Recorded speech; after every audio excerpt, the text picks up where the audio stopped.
Hello, everybody, and welcome to Chapter Select, a seasonal podcast where we bounce back and forth between a series exploring its evolution, design, and legacy.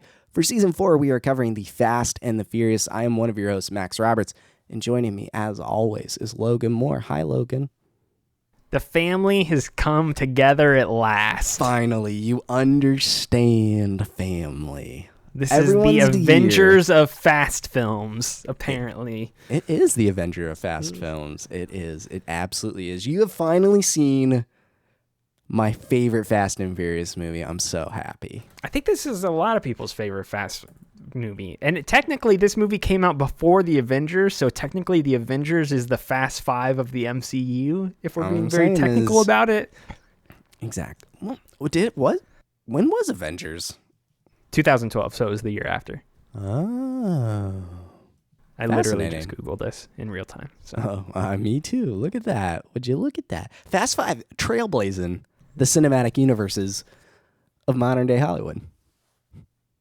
It set a standard of some sort, which is why this movie series is still around. Some could say that this was Dwayne "The Rock" Johnson's first superhero movie. I mean, I feel like that's selling the Scorpion King short, though. And we don't want to sell the Scorpion King short on this podcast. Is Maybe Scorpion King a superhero? He's a Scorpion King. He does turn into a large CGI Scorpion Man. So that's like borderline superhero stuff. I don't think you've seen Nope yet, but Scorpion King plays a prominent role in Nope. So maybe you should go Scorpion King plays a prominent role in Nope? Like the film? Yes. Like they just invoke it and bring that movie up? Absolutely. Critical part of the film. Then I'll have to watch that at some point. At this point, here's the problem. Quick aside. This is the problem I have with movie releases nowadays, is that I feel like they come to digital so quickly after they've hit theaters. Like it used to be like a movie would release in theaters and then there's like a good 45 days. It used to be 45 days. I'm talking like when we were kids. It was like 6 to 8 months, and then it would be like after 6 or 8 months or something. Then it would be on DVD or VHS or something. Sure. Now it's like they hit theaters, and then it's boom. It's on digital pretty soon after. And I get caught in this weird middle ground nowadays where it's like 2 or 3 weeks after a movie hits theaters. If I have not seen it by that point, I'm almost just like, I'll just wait for it to hit digital now at this point. Because like Nope has been out for what, 5 weeks probably? Yeah, July. So what's waiting another 3 to 4 before I can probably just watch it in my it's on digital now. Point? Nope is already on digital. Then I could just watch it. You could. Now, I will say the most recent and rare exception to this modern trend is Top Gun Maverick, which just came to digital and won't be out on Blu-ray until like the until holidays, November. Yeah. Paramount milking it. Good job, boys and girls. But you know what movie I did see in theaters? There was no waiting for digital to DVD. Was Fast 5. I have not seen this movie in theaters. I've not seen any of these movies in theaters. That's known. Your first one will be Fast 10 or Fast X. It will be Fast X, or maybe I shouldn't go see that in theaters. Maybe I should keep the at-home viewing experience. If there's even a possibility of us seeing it together in theaters, I think that's what's got to happen. We should. Yeah, I'll see Fast X in theaters and then Fast, whatever the 11th one is called. I keep forgetting, and this is, again, a total other topic, but I forgot that they're adding Jason Momoa and Captain Marvel lady to that one, too. Yes. What's her name? Brie Larson to that. Again, it's just getting more and more insanity. I've not even seen the others after Fast 5 here, and it's already getting ridiculous. All right, let's talk about Fast 5 though, because that's what this episode of the podcast is about, even though it hasn't seemed like that until now. This movie released on April 29th, 2011. It was directed once again by Justin Lin. Producers this time around were Neal H. Moritz, Vin Diesel, and Michael Fottrell. These are the same producers that have been here since Fast and Furious. Writer of the film was Chris Morgan. Primary actors, again, the whole family is here. So we've got Vin Diesel, Paul Walker, Jordana Brewster, Tyrese Gibson returns from Too Fast. So does Ludacris, Chris Ludacris Bridges. Gal Gadot returns from Fast and Furious. Kang from Tokyo Drift, and then Fast and Furious, sort of. I haven't seen Tokyo Drift yet, but he's in that. He returns, and then introduced is Dwayne The Rock Johnson. Composer this time was Brian Tyler. Stunt coordinator was Mike Gunther and Troy Robinson. And then the budget. This is why the series is still around. This movie's budget was $125 million, and it grossed $500 million more than that. It made $626 million at the box office. This is double what Fast and Furious made at the box office. That's a one movie jump. Let's finish the rundown here. So Rotten Tomatoes on this one is by far the highest reviewed film in the series. It's got a 78% with critics. It's got an 83% with audiences. So this is far and away the highest reviewed one that we have seen so far in this podcast season that we are doing. I remember, I don't know if I brought this up on the podcast yet, but I do distinctly remember when this movie came out in high school and like my friends started seeing it and they're like, this is awesome. Fast and Furious movies are great. This is one of the coolest action movies I've seen in forever. And I thought it was so weird because for the longest time, I just thought of this series as like B-level, crappy, like stereotypical Hollywood films with crummy Vin Diesel in it. Like I didn't think anything of these movies other than just they were like low grade crummy movies that somehow make back the money that they're being put into it, so they just keep making more. And this was the first one I realized outside of, I talked about how when I was in grade school I remember the first ones coming out and people in grade school being entranced, and people being entranced by that, but that was grade school. You're always influenced by dumb things when you're a kid. This, like, I mean, we were 15, 16 when this came out, and so like by that point you kind of we your were taste 17. 16. We would have turned 7. Yeah, we were about to turn 17. So we're a little older, so we've got our tastes are refined a little bit more. So when I heard people actually saying like these movies are awesome, Fast 5 is great, I was like, really? Like, didn't that last one? Because I remember when Fast and Furious came out as well, and it was like, it was trash. And I remember that was supposed to be the big reboot. And I've always watched these movies from afar. And I just remember the perception around Fast and Furious being, oh yeah, this is junk still. I don't know why they made another one of these. So when this movie came out, I was really, one, just shocked that it was being made. And then two, even more shocked to hear everybody like lavish so much praise upon it afterward, because I truly thought that like it was only a matter of time before these movies were just kaput, and total opposite happened. Now we've got 7 more of these to watch or whatever. The series is completely transformed from this point. Now, Fast and Furious is what started what would become, obviously, the movies we know and love today.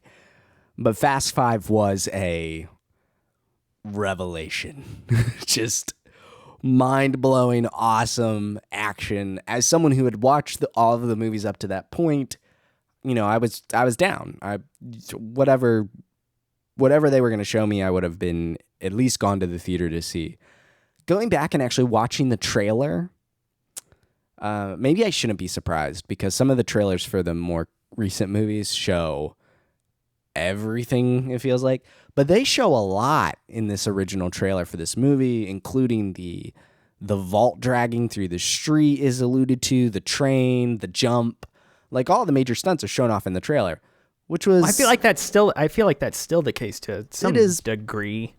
But I can see now how I was even more excited at the time to be like, yeah, I'm going to see this movie. It's incredible, because they're doing stuff that the Fast series had never really done before. Sure, the stunts in Fast and Furious kind of honestly peaked with the opening, with the truck and the gas robbery and stuff. But this was a whole other level. And to finally see, you know, Tyrese and Ludacris from Too Fast, Too Furious get to interact with everybody, as someone who was a Too Fast, Too Furious fan from the get-go, I was over the moon at the time to see this. This was my time. You and I talked about this before, but one of the things that I think is so great about this movie is that for someone like yourself who had seen all the movies up until this point, it feels like the payoff of everybody coming together is excellent. Like, you know, all the characters in this movie, and they're finally all coming together and converging, and the family is finally one. as it is. But also, even if you'd not seen any of the previous movies, it doesn't feel like you're really missing anything, and you can kind of get quickly caught up to speed in a lot of aspects. I think some of the more interpersonal dynamics between certain characters would maybe be lost on you, especially between Tyrese and Ludacris's characters. What are their names? I can't remember at this. Roman and Tej. Roman and Tej. Yes, thank you. Yeah, I feel like their dynamic specifically is something that really only works. It works to a better effect if you've seen Too Fast, I believe. Mm-hmm. But like some of the other interpersonal dynamics in the film, like with Han and what is Gal Gadot's character name? Giselle. I just called them all their actor names.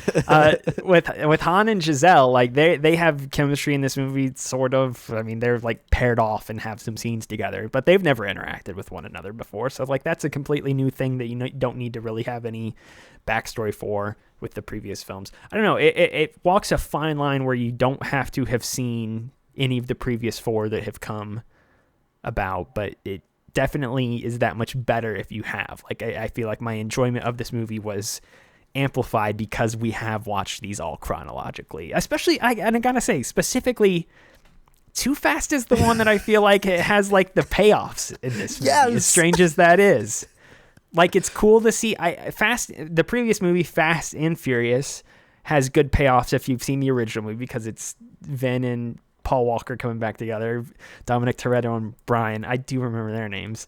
Them coming back together is kind of the big core element of that movie. But this movie really feels like if you have seen Too Fast, then it is the payoffs. They get their day in the sun. Yes, the Too Fast, Too Furious fans have their day in the sun with this movie specifically. And I like that. So the one character I think it's tougher to get as much satisfaction or that payoff for is Vince, because Vince is just alluded to in this film as someone from the past who, Paul, for Brian to have conflict with. That whole resolution doesn't really come out unless you've seen Fast and the Furious. So that's interesting. But I'm curious, for Han, you obviously haven't seen Tokyo Drift yet. At least you remember it. And so really your only exposure to Han at this point is the beginning of Fast and Furious, which is very little. And you know culturally that Han is very important to the Fast franchise on the whole. They keep mentioning Japan. They've mentioned Japan in Fast and Furious, and then they've mentioned Japan again at the end of this movie. Like, I'll get there one day. It's a bigger... You're talking about all this payoff and stuff. It is a much larger payoff if you had seen Tokyo Drift. Now we're watching these in chronological order, and but you've told me there will be better payoffs with Tokyo Drift if I watch them this way. So it's almost it's going to be interesting. You're experiencing different payoffs in different ways. So at the time of this recording, our next episode will be Fast and Furious 6, but then Logan will finally see Tokyo Drift in our 6th episode.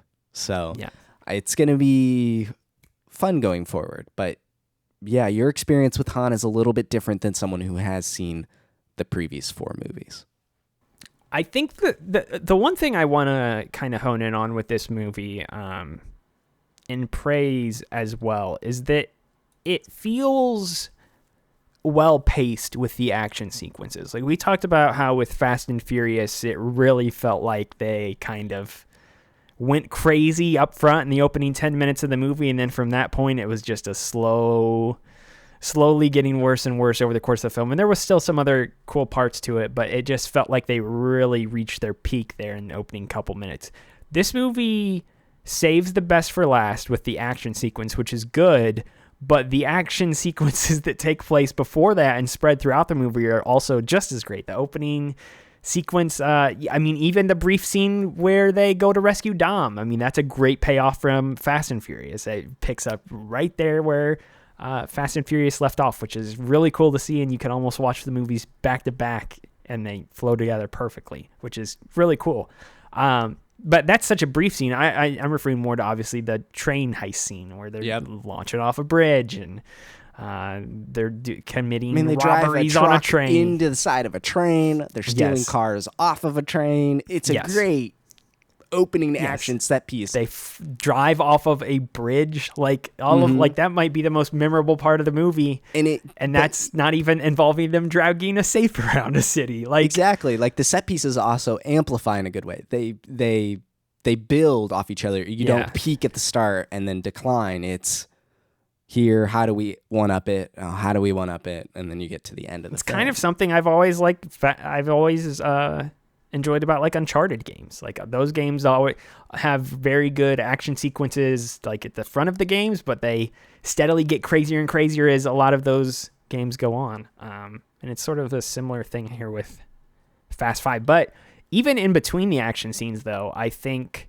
it is the quieter moments of the film that stand out just as much because you do finally have all the characters together. So there's really not, even the scenes where it is just characters talking one-on-one and there's not a whole lot going on, there's like a level of excitement within those scenes because it's Dom interacting with Roman, which has never happened before. And you're like, oh, I'm excited to see how this dynamic plays out between these two. Because like you've got all these big personalities finally together in the same room and you don't know how they're all going to kind of intermingle. And they all have their moments throughout the film where they do interact with one another in certain spots. And you just, you don't know how their personalities are going to clash or what they're going to do in those scenes. And I felt that was almost just as fun and just as exciting, even though it didn't involve any cars flying off of bridges or anything like that. So it's, for so many different movies and personalities and different kind of collections of people, these,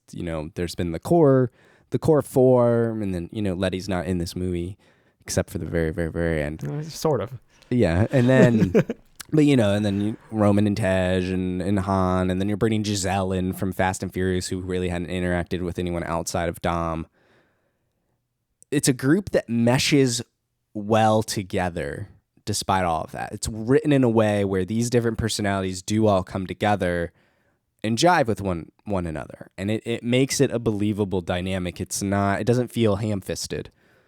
And well, the thing I like about it too is that there's like credibility built up between Dom and Brian to the point that they're like, well, I know this person. Like they trust one another enough that the people that they're bringing into this situation, they're like, well, I don't know who this Roman Pierce guy is, but if you're willing to vouch for him and say that he should be here, then sure. So like, it's almost like scene.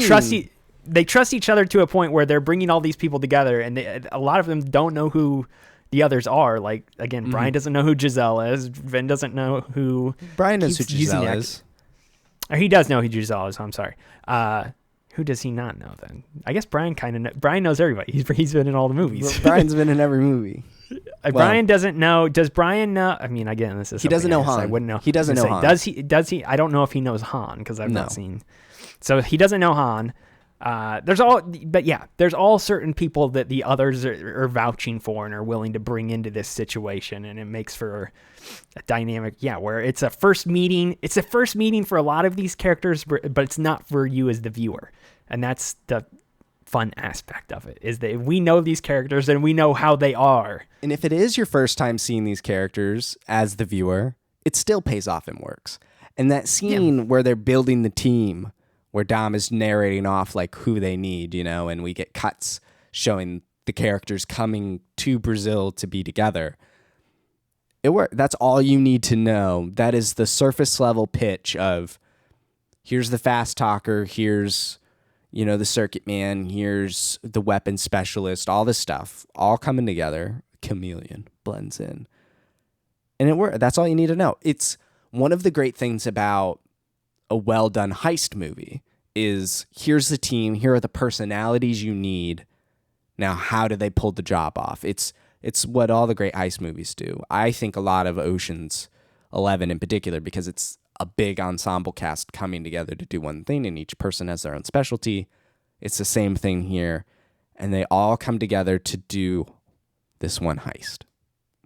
Let's talk about outside of the family, the other characters in this movie, because there's an even more extensive cast. We haven't talked about The Rock yet. Let's talk about The Rock in a second. I want to touch on the villain for a moment. His name is Reyes.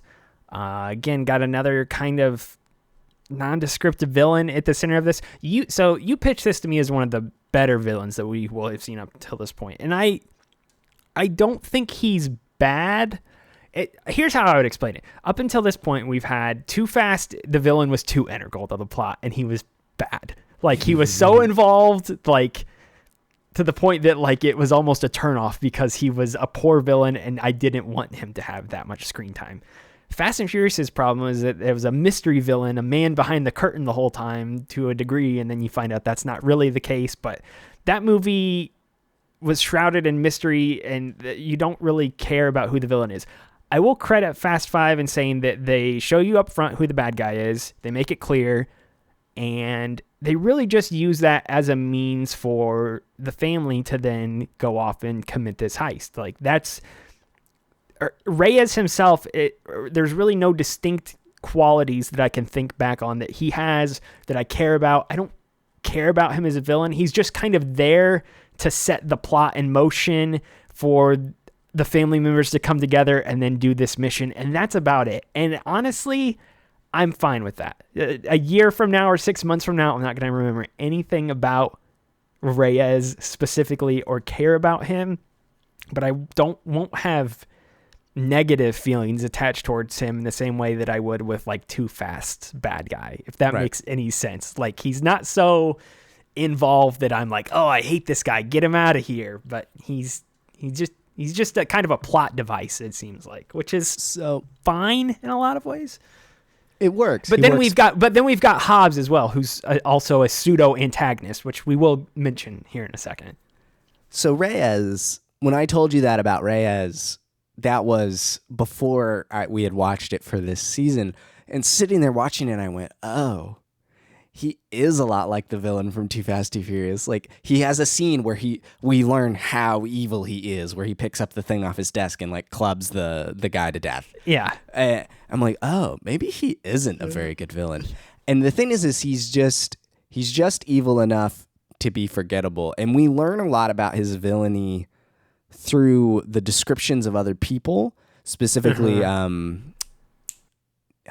I want to say Niaz. The woman that works with Hobbs? Yes. I'm going to get her name. The Brazilian local woman who's on the police force and becomes Dom's girlfriend at the end of the movie, strangely. What? Nah. Yes, she does. But I will find her name in a moment. But yeah, we learn, like, you know, he's involved in all illegal activity. There's the scene with him with the businessmen where he talks about why Portuguese is the language spoken here in Brazil, and, you know, he goes to the favelas and gives them water and electricity, blah, blah, blah, blah, blah. Her name's Elena. Elena. Thank Uncharted. You. Again. Elena, Uncharted. Got it. So he's just evil enough. So he's definitely, I would not say as good as I had previously pitched him, and I've realized that coming into this, because, you know, you see these, in the past, I've just seen these movies not so close to each other. Or at this level of age, maturity, and just however you would want to look at it, analysis of cinema, if you would call this that. So in your older years, you now have changed your views. I'm a bit wiser, but he does work, and you're right. He is just the right level of an excuse to get everyone together to commit this crime and clear their names. But the real star of the show, as you've mentioned and alluded to, is Luke Hobbs. Yes. Yeah, The Rock is great in this. This is the first... here's the thing with The Rock. And there's a couple actors where I feel like it always feels like the person playing the character is almost playing themselves in some ways. I would even say this is the same way about Vin Diesel in a lot of regards. Like, when I see Vin Diesel in a lot of movies, I'm just like, oh, that's Vin Diesel. And he's... Like, I don't see Vin as Dominic Toretto, or I don't see him as Riddick. I just see him as, oh, this is Vin Diesel. And I think the same can be said for The Rock, even though he's been in so many different movies and portrayed so many different characters at this point. He very much just is The Rock starring in whatever this movie is. I do think this is his one role, though, that I have seen to date where it feels like he is embodying a character to a larger degree in this film than I have seen in a lot of his other performances. He really brings some flair to this and some fun that I think he's had in a lot of his other movies, but there's a different level of, I don't know. I mentioned to you that it feels like he's almost using a certain intonation and almost like an accent with his voice in this movie. It's subtle, but it's there. And it feels like he's trying to make this character a bit more fleshed out rather than just, I'm going to be The Rock and I'm going to act like my normal self in whatever this movie is, Hercules or Rampage or the skyscraper earthquake film, whatever that, San Andreas. Thinking of all these old terrible Rock films now.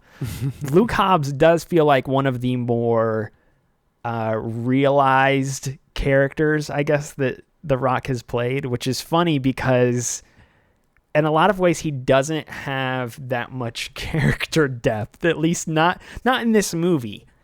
He is an archetype for this government agent that chases down criminals, cowboy kind of style. I mean, Brian says it, he's Old Testament, blood, bullets. Yeah, they do a good job with the other characters in the movie hyping him up too, to like build him into who he is. Not only do you get to see who he is based on his own actions and words, but you get to hear other characters like, oh man, we don't want to mess with this guy. Like they do a good job of building him up into this big persona and this force that is chasing after them, which is funny because one of the ways in which they shut him down later in the movie is they're just like, oh, well, try to arrest us, which is something I said when I was watching the movie. I was like, does he have jurisdiction to go do this? And they just kind of openly challenge him to that, and he backs down pretty quickly, which is that neuters him a little bit. I think that makes him kind of seem a little less powerful, but yeah, it is. They do so well with his introduction, like getting off of the plane, his whole introduction speech of, never, ever let them get into cars and all this stuff. He is a force to be reckoned with, both Dwayne Johnson, the actor, more so like, as he has come into his massive, incredibly successful career here in 2022. And this is a part of that. It's one of his more pivotal roles. The other thing that we can realize here with hindsight is he is the only character, alongside Shaw, who have you not met yet, who gets a spin-off movie in the Fast and Furious. Hobbs is a fantastic character and is introduced wonderfully in this movie. He really is the main, he's not the bad guy, but he is the antagonistic force kind of biting at the heels of our heroes. He's the foil in a lot of ways. Yes. He has a lot of the same qualities as Use that college education. Vin Diesel in particular, but he's on the opposite side of the law, and he's chasing after them. And they did that because, they didn't do that because, anyway, not to speak for them. It works really well because Brian is officially out of the law side. He is a full-blown criminal now, having busted Dom out of jail. They're on the run. So the two of them are on the same side of the law together for the first time, and they needed a cop figure to replace Brian in that role. And Hobbs comes in and is a much better foil, like you said, to Dom than Brian was. Brian and Dom always had the brother energy. Now it's Dom and Hobbs. And because Brian always envied Dom, and he was he was invading these street race gangs in order to invade them and get intel on them. But he also wanted to become one of them deep down. Hobbs is not like that. Hobbs is very much trying to shut this all down and make sure none of this happens in the first place.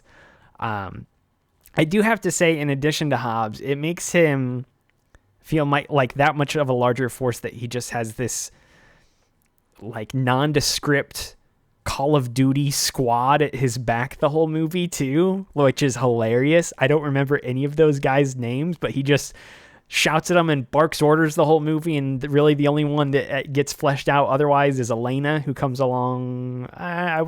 Not a little bit later. She's there from the start, essentially. Right. But she's really the only other person that gets fleshed out in this movie. Otherwise, it's just a bunch of dudes carrying machine guns that he's yelling to tear apart a car or blow people away with an LMG. It's just over the top ridiculous that he has these people with him. And I like that he just rolls up into Brazil with, basically Task Force 141 at his back and ready to blow people away in the pursuit of hunting down Dom and Brian and the rest of them. So exactly. I do have a question for you about another specific character in this film. And that character would be Mia, because her whole central storyline of having a child, getting preggers in this movie because Brian apparently can't help himself. How did you feel about that arc in this movie? Because it really does end up confining her after the opening scene to really being the girl in the chair. She just kind of can't do anything the rest of the movie, which is fine. I know she'll have spots in other future movies, I'm sure. But it does seem like she doesn't get to do that much in this movie. And it already felt like she didn't get to do that much in Fast and Furious. And she's never been like a huge central character when it comes to, pulling off heists or, we've seen glimpses in the past movies that she knows her way around a car and she's got that Toretto blood in her. So clearly she can drive and she can do a lot of the same things as Dom, but she's never been at the center of any of that dating back to the original Fast and Furious movie. But how do you feel about her whole arc and somewhat being sidelined in the movie? I think the positive note that comes out of it is it solidifies hers and Brian's romance relationship. They've obviously, in the Fast and the Furious, that was crucial to that plot. They were just into each other, and then and Fast and Furious, they rekindle that. This solidifies it as, the emphasis of family is actually really brought to the heart of it, where we're adding members to the family, biologically speaking. There's always room for family. There's always room for family. So that solidifies it, and it keeps Dom, and them together instead of splintering off, which was kind of her plot point there was. That is one thing I do like. I do, strangely, like, her being pregnant in this movie strengthens not only her relationship with Brian, but I feel like with Dom. I feel like him and Dom have a better bromance after she reveals that she's pregnant, more so than Brian and her becoming closer throughout the course of this film. It's very much like Dom is like, oh, you're having a kid with my daughter, or with my sister. So now we're extreme bros, and it strengthens their relationship that much more than I feel like it does between Brian and Mia, which is funny, but it's an interesting dynamic to see Brian and Dom become even that much closer on a level than even in the previous movies. And I feel like it's a good way. Fast and Furious was really about them learning to trust each other again and then them coming back together. But like you said, in the same way that her becoming pregnant solidifies her relationship with Brian, it really solidifies that him and Dom are going to be like bros for life at this point now. Yeah. Like, which sucks because I know that he's only got 2 movies left now. So that's a bummer. Looking ahead. That really sucks going forward, obviously, from his tragic death. But I will say this, and we'll talk about Paul Walker's death and him being written out more in the future, I guess. But I will say it does make me that much more happy that retroactively that Too Fast was his movie in some ways, and that it fell through for Vin. And Vin wasn't able to be part of the sequel, so Paul Walker had to step in, and that was really just his movie totally. And up until this point, he has been the central character in the Fast franchise, more so than Dom has been. Which again makes it that much suckier that he's going away in the next couple of movies that we're about to watch. But he's had his good moments in this series so far. He's by far, if I was to say who my favorite character is, it's him. I feel like all of Paul Walker's lines in this movie and all the other movies, he always delivers them with, I don't know, like this sense of unaware arrogance. I don't even know how to describe it. Like, he sounds very confident in what he's saying, but also very confused at the same time, if that makes any sort of sense. He has a California chillness to him that comes through but a confidence with that as well. So he's always been a favorite of mine, and I'm excited to see you experience his last 2 movies. here in the series.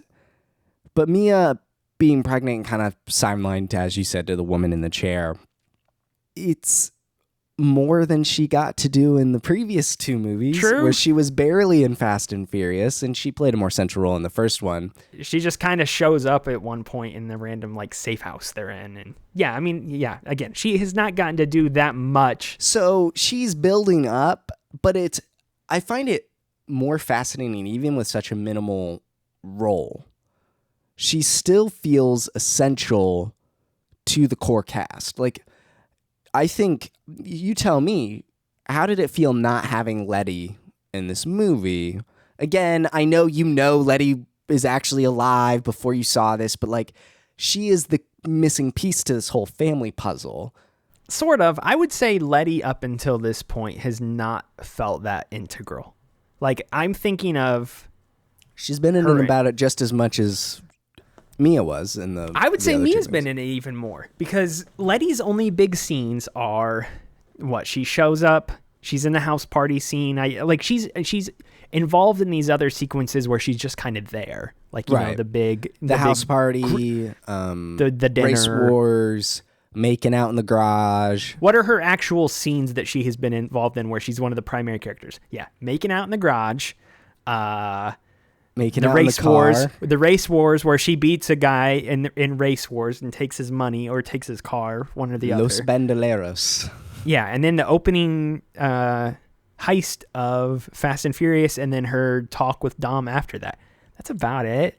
Like, Mia has had more one-off scenes with Brian than Letty has been. So I really don't feel like Letty's been missing at all. In fact, she's the character I would say I care the least about out of any of them so far. And that's largely just because I feel like she's not been given much time to do anything of her own.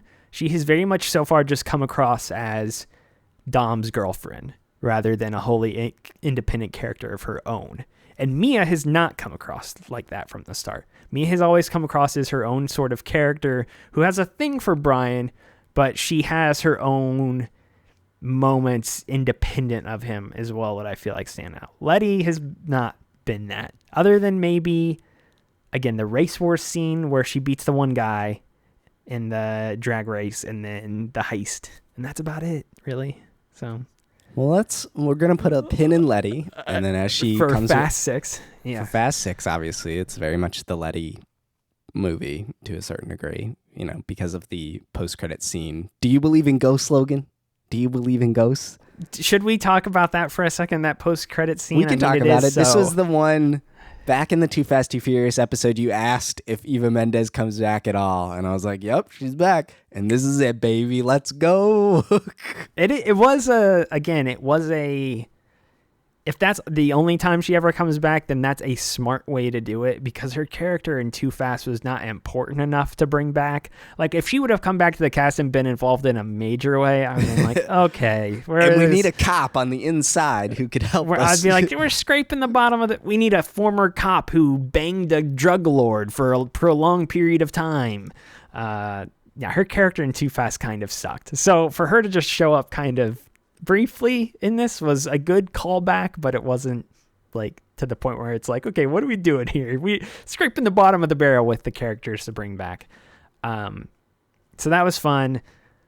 I think in a lot of ways, though, we talked in our Fast and Furious episode, though, about how a lot of that movie's plot is lost by the fact that I know Letty returns in the future, and you know Letty returns in the future. Like, this is just a known, given thing now with the franchise for anybody who is paying attention to it nowadays. So the end credit scene has no impact in that way for me of, oh my gosh, Letty's alive. I didn't know this. I'm sure back in 2011, it was like, holy smokes. I was going to say, if you saw it in 2011, I'm sure it's a much different story. But yeah, now, I mean, it didn't do much for me. Again, the more surprising thing was, oh crap, Eva Mendes is here. What the heck? Like, that was the bigger surprise to me. That's hilarious. So yeah, but it's a good tease for the next one, though. I feel like a lot of times these post-credit scenes, especially, I feel like Marvel's kind of ruined them. Like, it used to be 10, 15 years ago, in credit scenes used to actually be teases for the next movie. Nowadays, it is very much like Marvel will tease something and you have no idea when the thing they teased is going to come into play, and it could be like 3 or 4 years later, and you're like, oh yeah, finally the thing that they hinted at that one time is coming into play all these years later. Like, this very much would be a good tease for the next movie. It is. And while it's not as on the nose, like pick up immediately where we left off as Fast and Furious is to Fast 5, the job that Eva Mendes's character mentions, that is in Fast and Furious 6. So the continuity is strong. It's not just a wave of the hands, look, Letty's alive. There's consequences, like what they talk about plays out. And so that's always fun to see, going forward. So the one other set of characters, before we move on to some of the other last bits of some of the ancillary things, what are the two other members of the family that we have not talked about in this movie? The ones that speak either Spanish or Portuguese. I want to say it's Tego, but now I'm going to double check it. One of them is Don Omar. That's the real name of the person, a musician and rapper and whatnot. Don Omar plays Rico Santos, and Tego Calderon. I totally botched that. So Tego's his real name. He plays Leo. So it's Leo and Rico. Leo and Santos is what the plot description we're seeing here says. Anyway, those two. I guess my question is just, do they show up in future movies? I feel like they're the ones that are just kind of forced in here and like, oh yeah, remember those guys that you saw for 5 minutes at the start of Fast and Furious? Well, let's put them in this. And I don't think they have bad scenes necessarily, but they do kind of stick out like a sore thumb in this movie, and they're the ones that are just sort of there. I'll tell you this. They don't show up very much later on. They are in there, but they are more regaled to smaller cameo-sized roles. They clearly were, a new pair in Fast and Furious, and they played a role in the short film for that, the Los Bandoleros. And then they have I think a good chemistry, and they are a different type of comedic relief from Roman and Tej.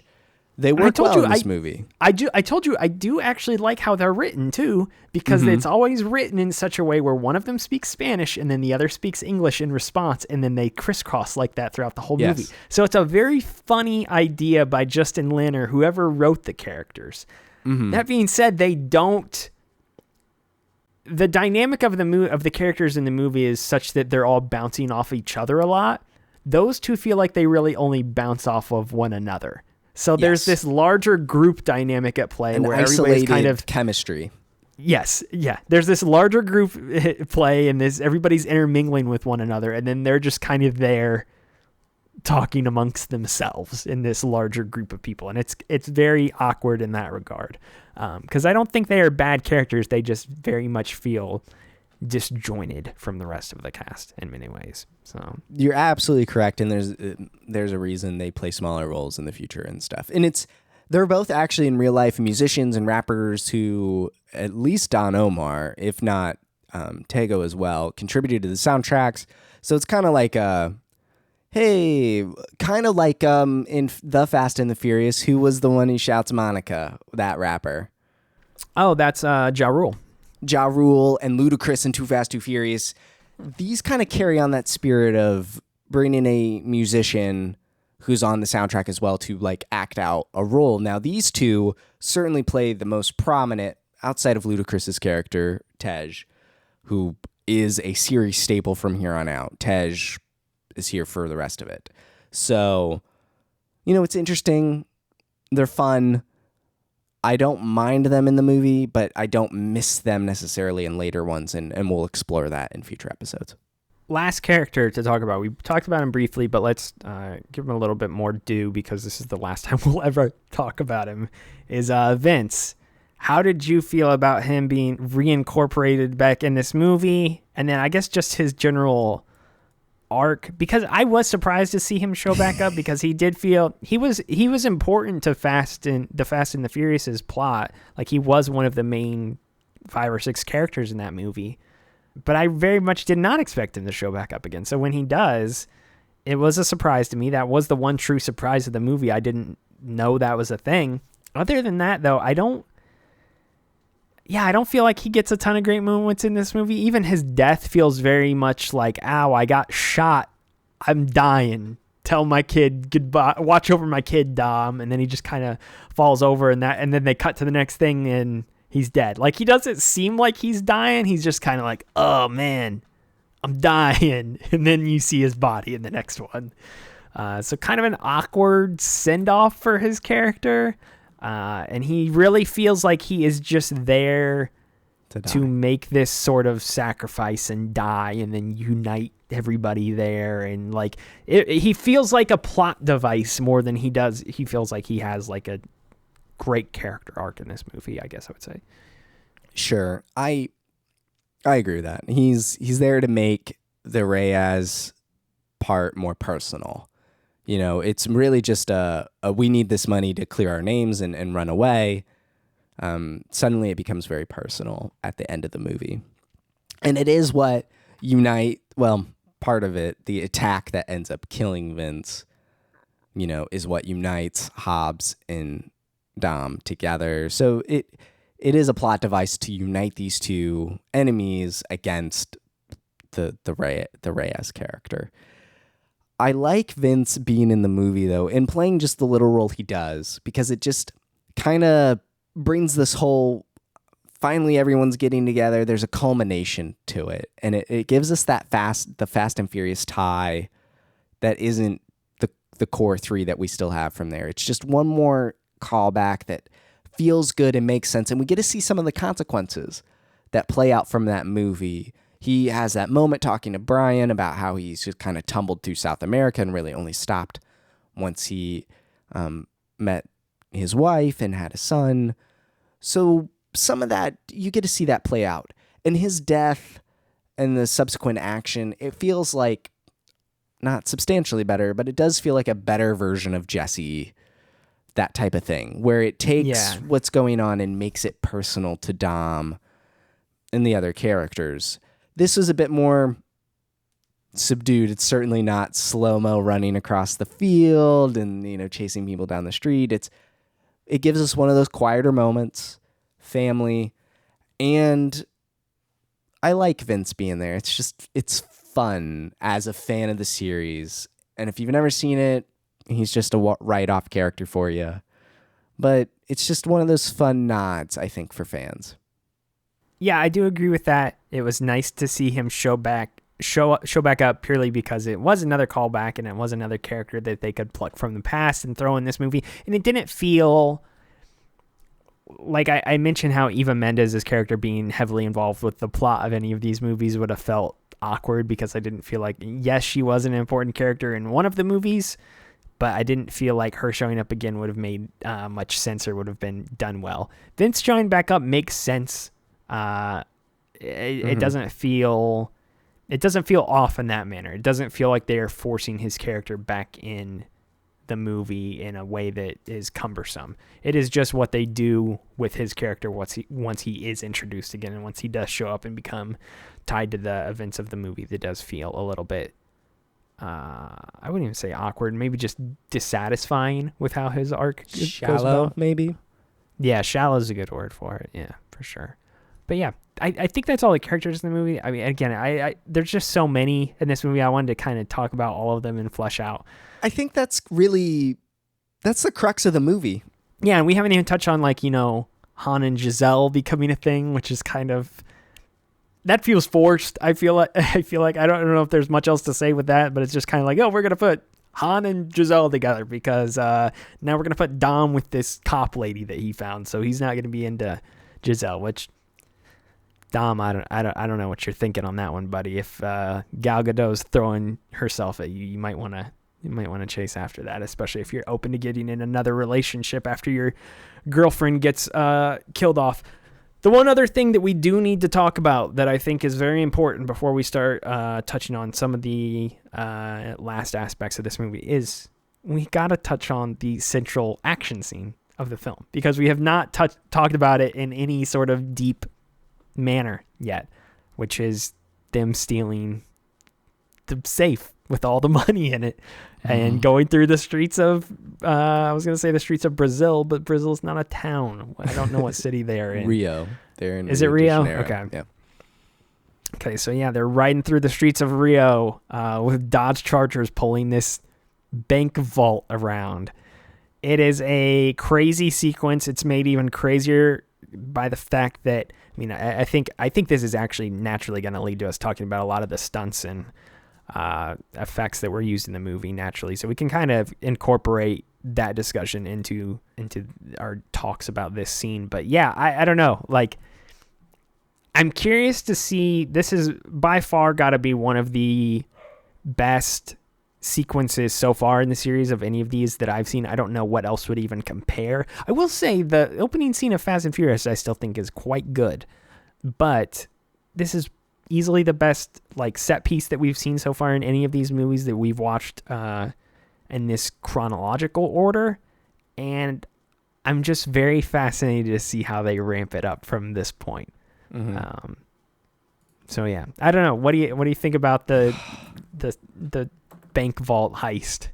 The bank vault heist is personally like one of my favorite set pieces in film. Just it teeters that line of audacity and reality. It's grounded enough. It's not as absurd as the stuff we're going to see in these future films. There's just stuff that, you know, transcends reality and just goes to total bonkers ballistic. And that's fun. Those belong, they have their place. But the safe always had a grounded, just absurdity to it, which feels almost, like an oxymoron to say, a grounded absurdity. But it was always something that I always thought, like, man, Mythbusters should test this. Like, this has got to be too cool.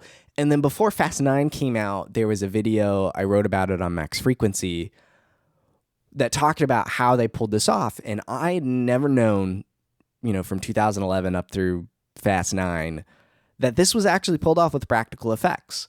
And there's this great dive into them pulling, an empty model safe through these streets and sets, and I think that's what lends itself to it, is there's just a part of your brain that can tell when things are super CG and when things have practicality to it. And this is one of them. And it's so much fun. And so back to Oceans, the heist of that movie is breaking into the casino and stealing all the money.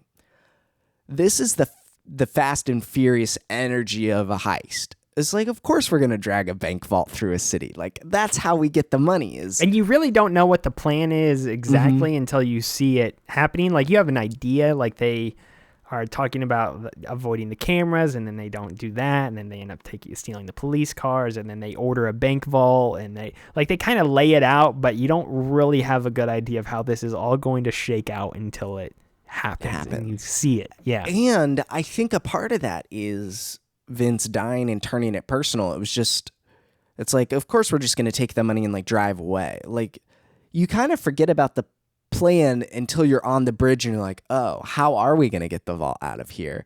And then the reveal at the end where they've bait and switched the vault, it's just that satisfying like little reveal. It's like, of course they did this. This is great. It's so much fun using the vault as a weapon against police cars. Which is so over the top and exactly. Just and goofy it's rolling and around. stupid. Yeah, it's so much fun. It is by far one of my favorite set pieces in movies. It's just every time I see them hook that up to the vault and pull it out, I'm like, let's go. And it builds perfectly to that. And it's a fairly lengthy set. Yeah, it doesn't overstay its welcome. And then it does get to it mixes up what's happening. Like, it is not Like you get the initial parts of them dragging it around the city for the first couple minutes, and then it turns into, okay, well now there's people in front of us, and then they turn it into a battering ram, and then they're spinning around with it, and then Dom disconnects Brian and turns it into a wrecking ball. Like there's just there's so much at play with how they mix up what is going on in the final 15 to 20 minutes of the movie centered around this it's excellent set piece design where they take an core idea, dragging a vault through a city, and do every possible thing they can do with it without overstaying the welcome. So it works, it's efficient, and it's tight, and it's a really well shot and done. It's the momentum of it is great. Speaking more to how it was shot and kind of getting into our stunts and effects talk. Yeah, I think that is the most impressive thing about this whole scene, the whole sequence, is that you can tell they actually just straight up did this, and it was done largely with practical effects. And even this parts where there is CG, like you told me to keep an eye out for, and you know which parts are CG and which parts aren't. And you can see it a little bit, but they do a good job of even hiding the parts that weren't practical effects. And that's it. I think we're at a point where we've talked about this throughout this season so far, about how refreshing it is to go watch these old movies again, because you can tell that a lot of the scenes a lot of these action sequences in particular are done with practical effects. And that seems to be less and less of a thing nowadays with, your Marvel movies and your Star Wars movies. And like, there is a sense of practicality to some of those films, or whatever the other big blockbuster films are that you can think of. But we really are on a full CG train at this point. It feels like what is what's going to be the biggest movie of the rest of the year? I don't know. Avatar probably. Well, okay. That's all. Yeah. But I know that's a different level, and the CG in that will be good compared to Marvel CG. Compared to Marvel CG, which feels like it's steadily getting worse somehow, which I would say I don't understand, but I also know they're overworking these visual effects this studios. Article has come out, fairly recently. they just don't have enough time. And so CG feels like it's getting worse because studios are being overworked and they don't have the manpower to really touch up these scenes like they once did, which again, that makes the practical effects that much better now with these movies. Like it is so, and I think that's a big reason why Top Gun Maverick was so successful and huge this year. Like you could tell this was something they shot in jets or planes of some sort. Tom Cruise was in a cockpit flying around. Like that's not fake. They're doing this. They're shooting this movie. Like, and there's CG in that movie as well. But like it just these movies have a different feel when you can tell that they are really expending the budget to go big with these set pieces, not just in design of what is happening, but also in how they are being shot. Because I'm sure it's easy to think up these ideas from a director or writer perspective, like, hey, we want to do this, and then just pitch the idea to a visual effects studio and have them kind of craft it from there. It's a totally different animal, though, and it comes across so much different on film when these scenes are things that they're, shutting down streets for and setting up these scenes. And I the thing I would be curious about is how many shots they were able, or how many repeated shots they were able to do, or repeated takes they were able to have with this bank vault stuff. Like, are they like, we have 2 takes that we can do with this, and we have to get it right, and whatever happens is what we have to use? Because I would imagine it's not something you can really repeat quite a bit. You should check out the video that I linked to last year. I'll send it to you. It does it'll blow your mind. It'll absolutely blow your mind. This will be in the show notes for you listeners. I'll check it out. But yeah, it's a great end cap to the movie, and just everything associated with it, the editing, the stunts, the production as a whole is just very, very well done. Good job by Justin Lin. The stunt coordinators, again, what are their names? Mike Gunther and Troy Robinson. Just everybody involved did a really great job on this. And yeah, props to all. There was one, it's not necessarily a stunt, but one element of the movie I definitely wanted to touch on, before we wrapped up, which was street racing. And there are two parts of this movie about street racing. There is the quick bit of we need cars to practice drifting through this parking garage to get to the vault, where they go to this, the underground street racing part of Rio, talk it up, like, here we're going to race for pink slips, and they cut away and we're just driving in with the Porsche. You want to see the street race, like a part of you wants to see the street race, but you also know they're going to win, and I think it's actually a really effective cut. And yes, I agree with you. It hits just right. It's funny, but also kind of cool. Like, of course you won, and you're driving in with this sweet blue Porsche. So I really love that. I think that's just a great little bit. And they keep doing it because they keep coming back and practicing with new cars. Like, they just keep winning cars, which is cool to think about. But the bigger street race is the police car race, where Dom, Brian, Han, and Roman all steal these police cars, and they line up and they do $1 million quarter mile. I love this scene. It is a representation of every movie up to this point: Too Fast, Tokyo Drift, and then obviously the original and Fast 4 with Brian and Dom. And it's this great dynamic. Their personalities shine through in the racing. And we get that Brian actually wins the race, and then later it's revealed that he let off the throttle and let Brian win as a baby gift. What did you think about this race? The race is really fun because it gets back to the roots of what the series is, which I think is just a quarter mile straight stretch down the street. Let's see who can get there first.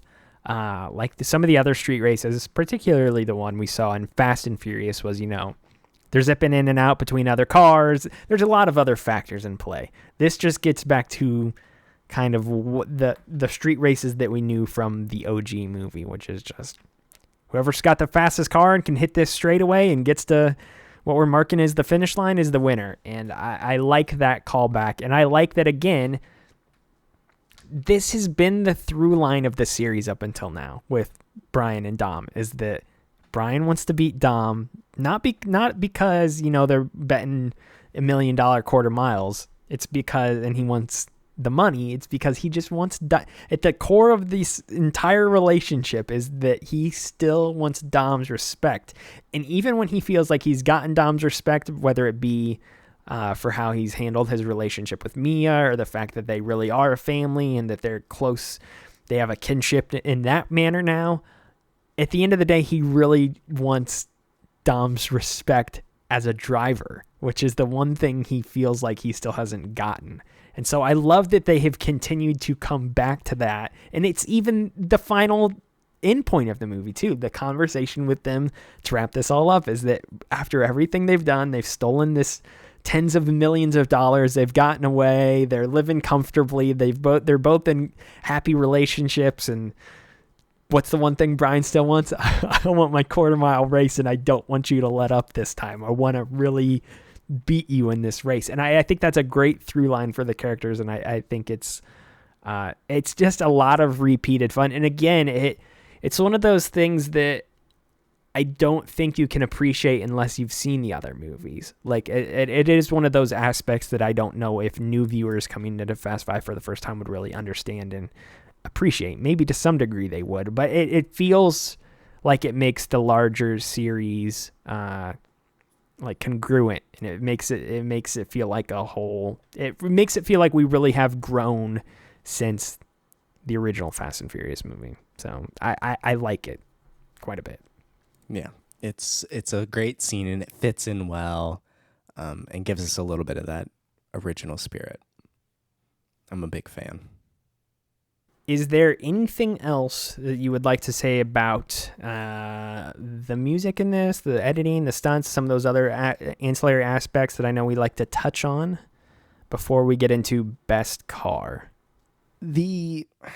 Not really. The soundtrack, I honestly couldn't tell you what the single was from this movie. It's a little bit on the Fast and Furious side of forgettable. That will be a problem that resolves itself going forward here. Didn't you tell me there's a song in this that you hear at weddings all the time? Oh, yes. I think it plays during the credits. It's a Don Omar song. I'm gonna pull up I'll pull Fast Five soundtrack. I'll pull it up. But yes, I do hear this one song at weddings all the time. So I do pull that from this movie.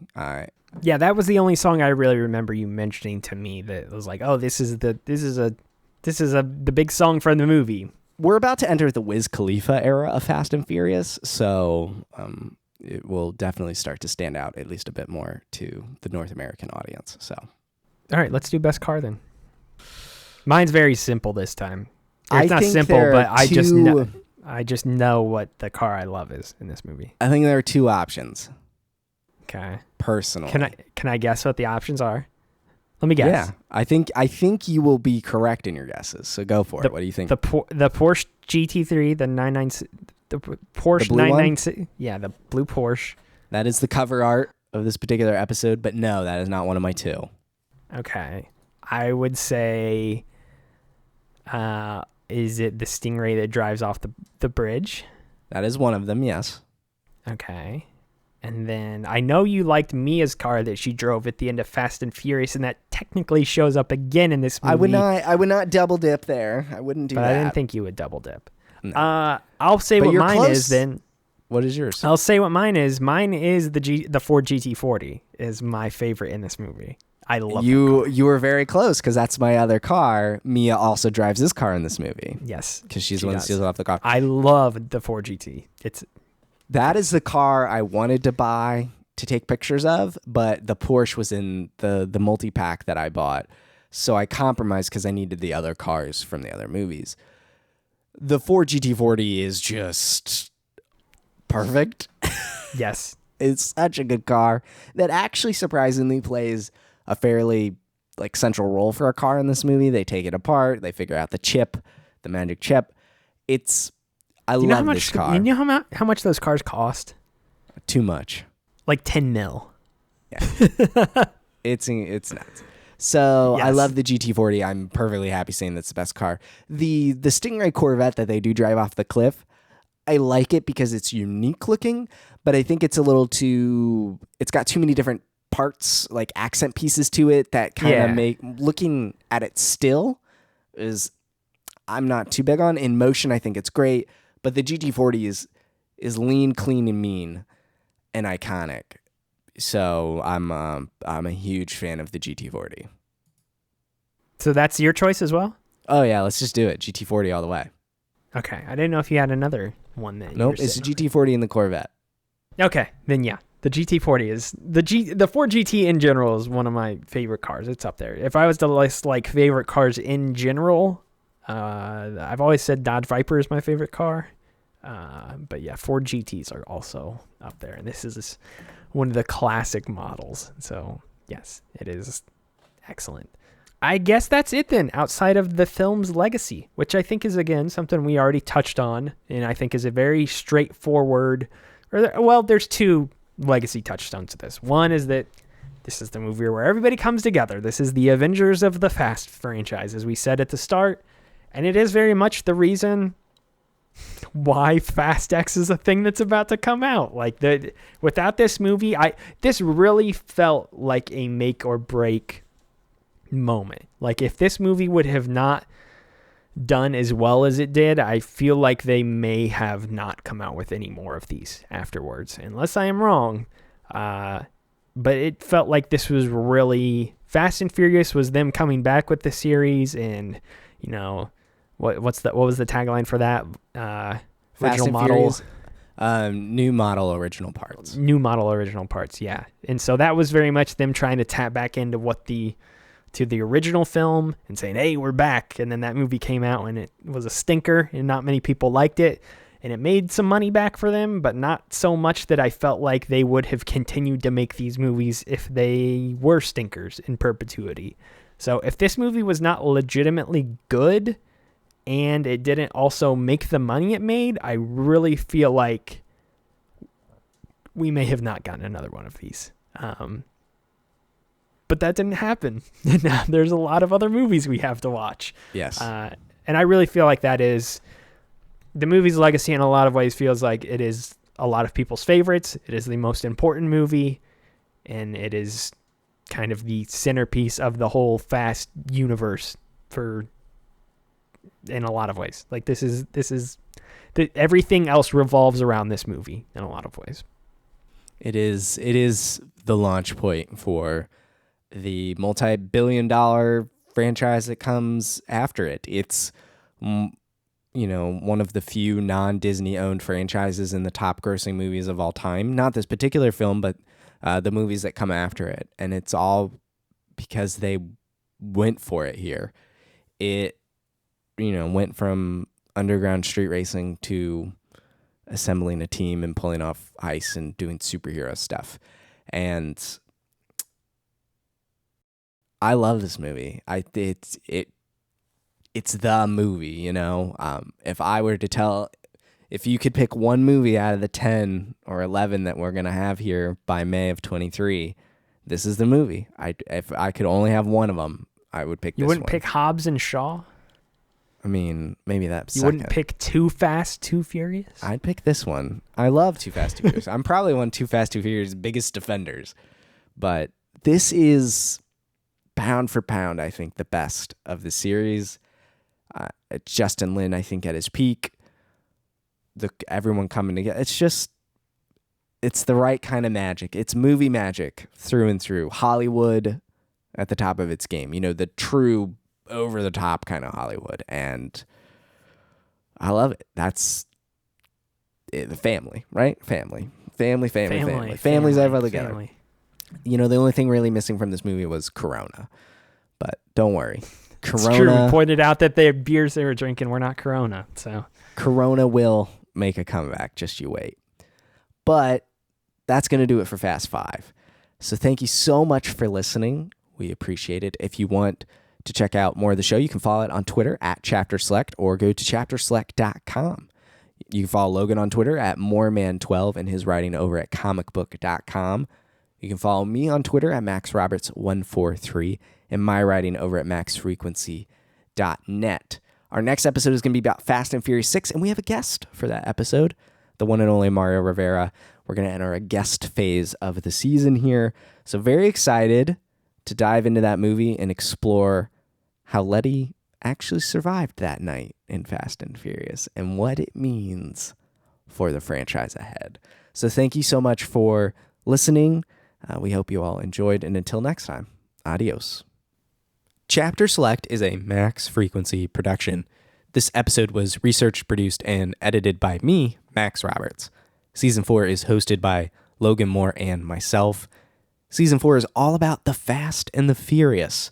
For more on this season, go to chapterselect.com/season 4. Follow the show at Chapter Select and check out previous seasons at chapterselect.com. Hello. What was that? Oh my gosh. I was going to say, that one sounded weird. Start again. That sounded really bad. I am getting over a sore throat. Hello, everybody, and welcome to Chapter Select, a seasonal podcast where we bounce back and forth between a series exploring their... Oh my gosh, I am off tonight. Oh, mama.